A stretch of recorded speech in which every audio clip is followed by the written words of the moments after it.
पिछले वीडियो में किरचॉफ के फर्स्ट लॉ, जिसे जंक्शन रूल कहते हैं, उसकी चर्चा हम लोग कर लिए थे। जैसा कि आपको बताए थे, किरचॉफ के सर्किटिकल लॉ जो है दो है, फर्स्ट लॉ और सेकेंड लॉ। तो फर्स्ट लॉ की चर्चा हम लोग कर लिए थे। अब सेकेंड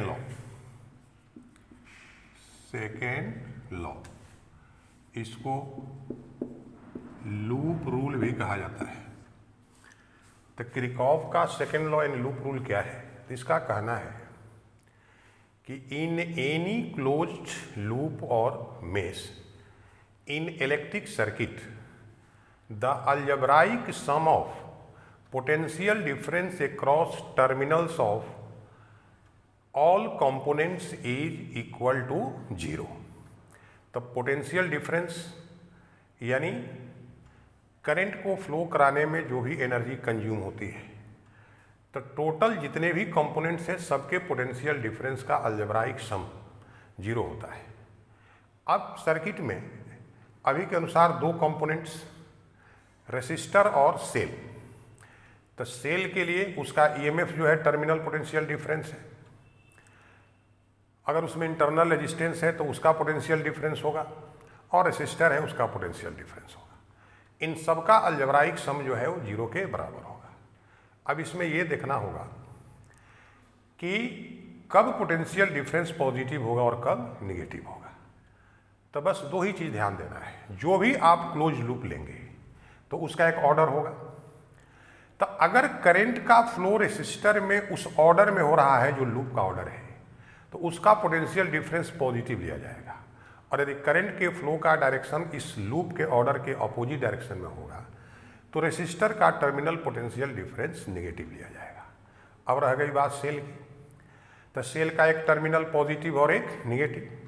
तो अगर क्लोज लूप के ऑर्डर में चलने पर पहले सेल का पॉजिटिव टर्मिनल मिल जाए तो उसका ईएमएफ पॉजिटिव, और यदि सेल का पहले निगेटिव टर्मिनल मिल जाए तो उसका ईएमएफ निगेटिव। ये दो बात याद रखिएगा। तो ये क्लोज लूप के लिए सेकेंड लॉ को हम लोग जब अप्लाई करेंगे उसमें कोई गलती नहीं होगी। इस लॉ में principle of conservation of energy जो है वो ओबे होती है, यानी सिस्टम की एनर्जी जो है वो क्या होती है? कंजर्व होती है। तो देखिए, इन एनी क्लोज्ड लूप और मेश, छोटा को मेश भी कहते हैं, इन electric circuit the algebraic sum of potential difference across terminals of all components is equal to 0. In this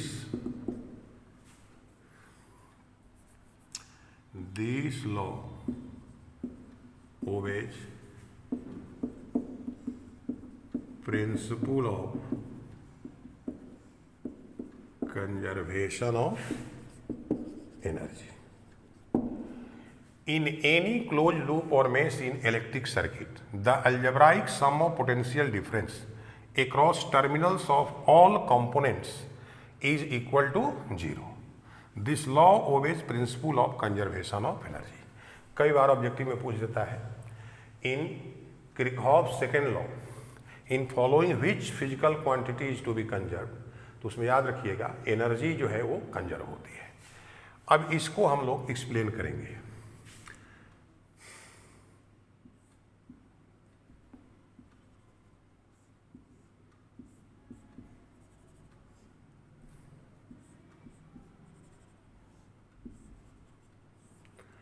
ये मान लो R1 है, R2, R4। इस सेल का ईएमएफ E1, इसका E2, ABCD। इधर करंट I1, इधर I2, I3, I4। किसी भी इलेक्ट्रिक सर्किट का ये एक हमने पार्ट ले लिया। अब इसमें क्लोज लूप हमेशा दो तरह से आप ले सकते हैं, ए बी सी डी ए से चलकर ए पर इधर से भी पहुंच सकते हैं और इधर से भी, क्लॉकवाइज और एंटी क्लॉकवाइज। तो आप किसी भी तरह से क्लोज लूप लेकर के सेकेंड लॉ जो है उसको अप्लाई कीजिए। तो applying loop rule on closed loop A B C D A. अब समझ लीजिए हमने क्या बताया, इस लूप का ऑर्डर है ए से बी, बी से सी, सी से डी और डी से ए। तो अगर रेसिस्टर का पोटेंशियल डिफरेंस लिखना है तो उसमें केवल आप देखिए कि करंट का डायरेक्शन क्या है। यदि करंट का डायरेक्शन आपके इस लूप के ऑर्डर में है तो उस रेसिस्टर का टर्मिनल पोटेंशियल डिफरेंस पॉजिटिव लेना है। तो हमारा लूप का ऑर्डर है ए टू बी, करंट का डायरेक्शन भी ए टू बी है, तो इस रेसिस्टर का पोटेंशियल डिफरेंस होगा पॉजिटिव। और रेसिस्टर का पोटेंशियल डिफरेंस आई आर सूत्र है, तो ये हो गया I1 R1। अब B से C, तो पहले यहां सेल आ गया, तो सेल का जो टर्मिनल पोटेंशियल डिफरेंस यानी उसका EMF, तो आपको बताए थे कि अगर लूप के ऑर्डर में आगे बढ़ने पर पहले सेल का पॉजिटिव टर्मिनल मिल जाए तो EMF पॉजिटिव और निगेटिव टर्मिनल मिल जाए तो EMF निगेटिव। तो ऑर्डर है B से C, तो जैसे B से C बढ़े तो पहले कौन सा टर्मिनल मिल रहा है, पॉजिटिव टर्मिनल, तो इस सेल का EMF पॉजिटिव प्लस E2। अब इसका पोटेंशियल डिफरेंस, तो ऑर्डर है B से C लेकिन करंट जा रही है C से B, तो इस रेसिस्टर का पोटेंशियल डिफरेंस निगेटिव, तो माइनस I2 R2। अब हमारा ऑर्डर है C से D लेकिन करंट जा रही है D से C, तो इसका भी पोटेंशियल डिफरेंस क्या हो जाएगा, निगेटिव, तो माइनस I3 R3। D से A, करंट भी D से A, तो ये हो गया प्लस I4 R4। और D से A जाने में सेल का पहले निगेटिव टर्मिनल मिला तो माइनस E1 इक्वल टू 0। और इसी को लिख सकते हैं I1 R1 minus I2 R2 minus plus I4 R4। इसको उधर ले गए पॉजिटिव, इसको इधर ले गए निगेटिव, तो इस प्रकार से भी लिखा हुआ मिल जाएगा। तो जब भी आपको इस सेकेंड लॉ को अप्लाई करना होगा किसी भी क्लोज लूप के लिए, तो अलजेब्राइक सम का मतलब है चिन्ह का ध्यान देना। तो रेसिस्टर का पोटेंशियल डिफरेंस कब निगेटिव कब पॉजिटिव ये याद रखना है। सेल का जो EMF है उसको कब पॉजिटिव और कब निगेटिव। तो जैसा हमने समझाया आपको समझ में आ गया होगा। फिर इस पर हम एक दो क्वेश्चन बताते हैं और क्लियर हो जाएगा।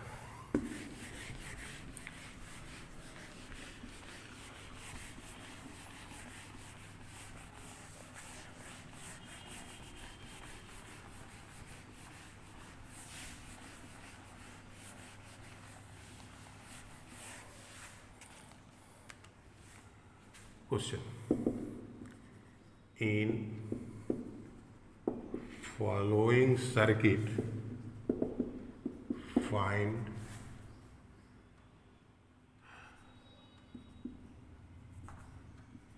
energy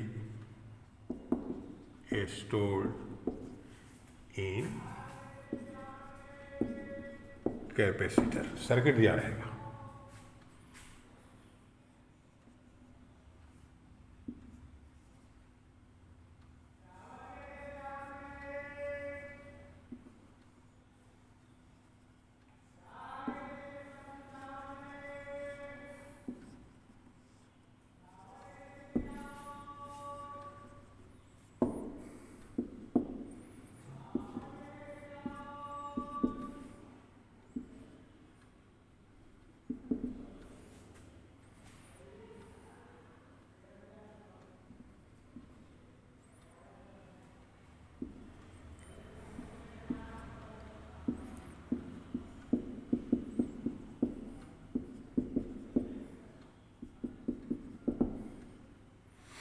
यही सर्किट दिया हुआ है। यहां पर ये कैपेसिटर है जिसका कैपेसिटेंस 2 माइक्रोफराड दिया हुआ है। 1 एम्पियर करंट, यहाँ से 2 एम्पियर करंट, इधर से 1 एम्पियर करंट, इधर से भी 1। ये रेसिस्टेंस है 2 ओम, ये है 1 ओम, ये भी है 1 ओम।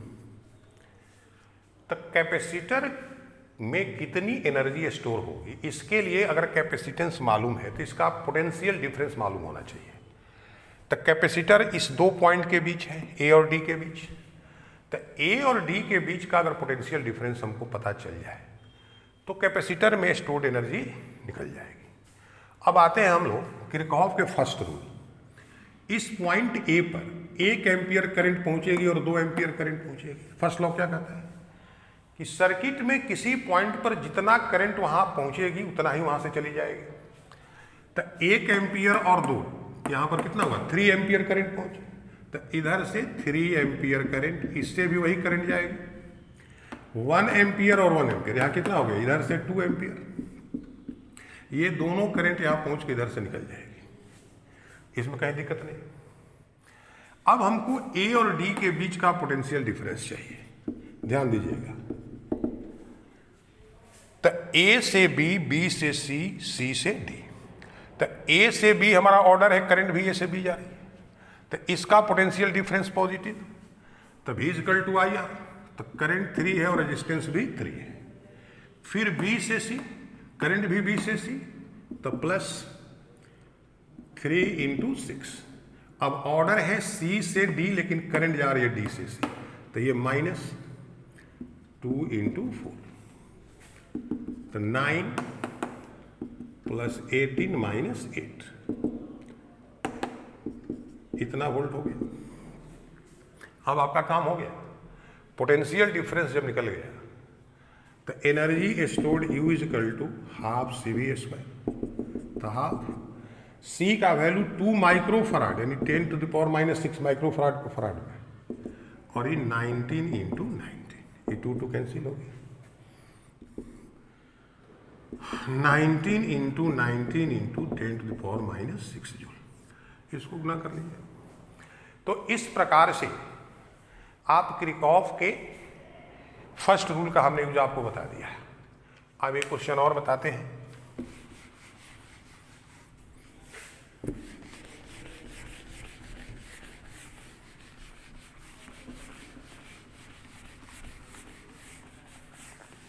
क्वेश्चन यही रह जाएगा, in following circuit find energy stored in capacitor. In following circuit, find energy stored in capacitor.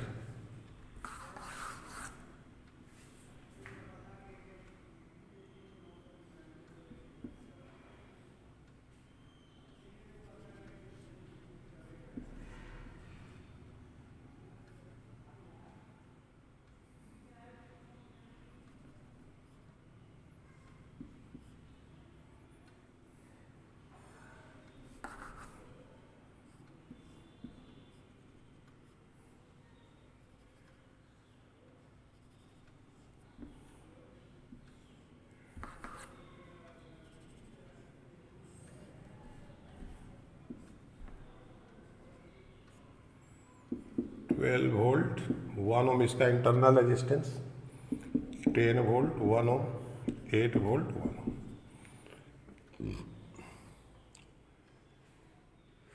2 ओम 1,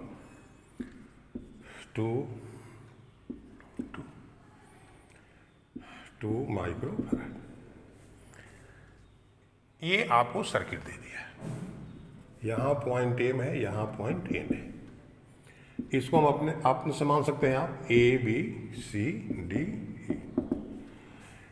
इस कैपेसिटर में कितना एनर्जी स्टोर होगी ये निकालना है। फिर बात वही आ गई कि M और N के बीच का अगर पोटेंशियल डिफरेंस निकाल दें तो इस कैपेसिटर का पोटेंशियल डिफरेंस जो है वो निकल जाएगा। तो इसके लिए पहले हमको इस सर्किट में कितना करंट फ्लो होगा इसकी जरूरत पड़ेगी। तो देखो इसमें 3 सेल आ गए, बहुत सारे रेसिस्टर्स हैं। तो हम बताए थे कि किरचॉफ लॉ को जब यूज करेंगे तो सीरीज पैरेलल से हमारा काम खत्म हो जाएगा, उससे कोई जरूरत नहीं पड़ेगी। जब भी ऐसा सर्किट आवे जिसमें एक से अधिक सेल हो, आप याद कर लीजिए, जिस सेल का ईएमएफ अधिक हो उसके पॉजिटिव टर्मिनल से करंट को निकालिए और उसके नेगेटिव टर्मिनल तक करंट को पहुंचा दीजिए। रास्ता में कोई भी सेल मिले उससे करंट जाएगी, उससे डिलीवर नहीं होगी। तो हमारे इस 3 सेल में ईएमएफ ज़्यादा है 12 वोल्ट, इससे हमने करंट आई ले लिया, वह करंट आई यहाँ पर पहुँचेगी। अब यहाँ से आपको 2 रास्ता दिखाई दे रहा है, एक एम से डी और एक इधर एम से बी होते हुए, लेकिन यहाँ पर क्या कनेक्ट है? कैपेसिटर। और आप जानते हैं कैपेसिटर के 2 प्लेट के बीच या तो वैक्यूम रहता है या एयर रहता है या डाइलेक्ट्रिक सबस्टेंस यानी इंसुलेटर। तो कहीं भी अगर सर्किट में कैपेसिटर है तो सेल या बैटरी से जो भी करंट निकलेगी वो उस कैपेसिटर को क्रॉस नहीं कर सकती, यानी कैपेसिटर उसको ब्लॉक कर देगा, अर्थात इधर से होकर कोई करंट नहीं जाएगी। तो वही करंट आई यहाँ से आगे बढ़ जाएगी, इधर से होते हुए वही करंट आई फिर इसमें आ जाएगी, क्योंकि यहाँ से भी इधर रास्ता बंद है। अब applying loop rule on closed loop M B C D E A. आपका ऑर्डर है ए से एम, करंट भी ए से एम, इसका पॉजिटिव पोटेंशियल डिफरेंस, फिर एम से बी, ये भी पॉजिटिव, बी से सी जाने में यहाँ एक रेजिस्टेंस 1 ओम आ गया, तो 1 इंटू आई। इस सेल का पॉजिटिव टर्मिनल मिल गया तो इसका ईएमएफ पॉजिटिव, फिर सी से डी, करंट भी सी से डी 2i, डी से ई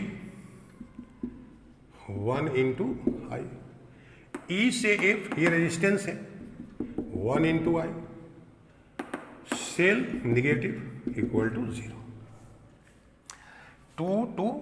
2i 4i 5i 2 7i 8i और 9i। तो 9i -12 अब +8 -4 इक्वल टू 0, तो I equal to 4/9 ampere current मिल गया। अब एम और एन के बीच का पोटेंशियल डिफरेंस निकालने के 2 रास्ता, इधर से भी M B C D N या M A E D N, दोनों से किसी रास्ते से जा सकते हैं, हम ये रास्ता ले रहे हैं।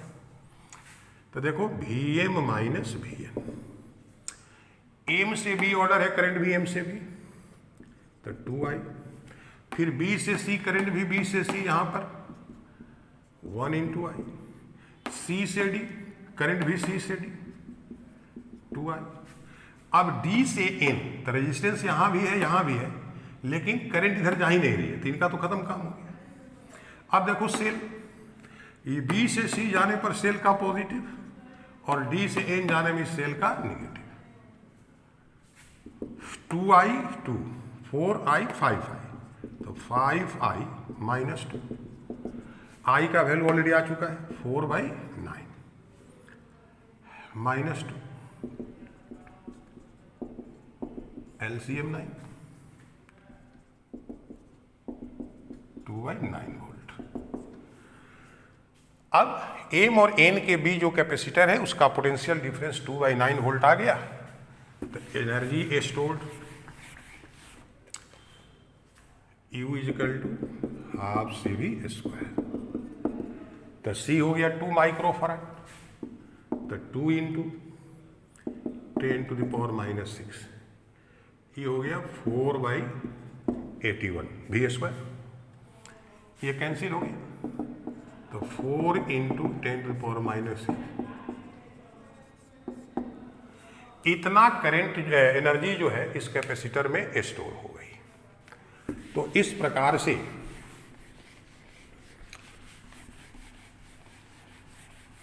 अब आप समझ गए होंगे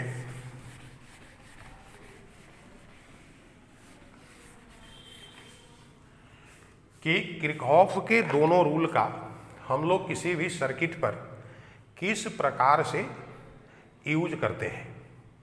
अब इस किरचॉफ के दोनों जो नियम हैं इनका उपयोग करके व्हीटस्टोन ने एक सर्किट बनाया जिसका नाम रखा गया व्हीटस्टोन ब्रिज सर्किट। और उस व्हीट स्टोन ब्रिज सर्किट का एक बैलेंसिंग कंडीशन होता है।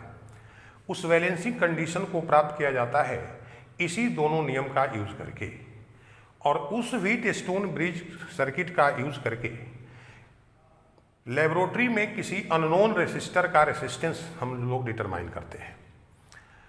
इसी व्हीट स्टोन ब्रिज सर्किट पर बेस्ड एक डिवाइस बनाया गया मीटर ब्रिज। उस मीटर ब्रिज का भी यूज किया जाता है अननोन रेसिस्टर का रेसिस्टेंस डिटरमाइन करने के लिए।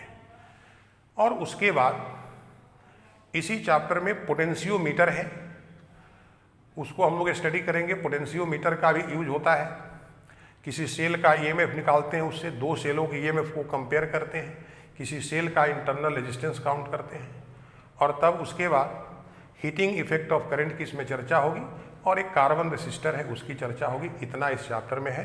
तो नेक्स्ट वीडियो में हम लोग व्हीट स्टोन ब्रिज सर्किट का को स्टडी करेंगे। Thank you.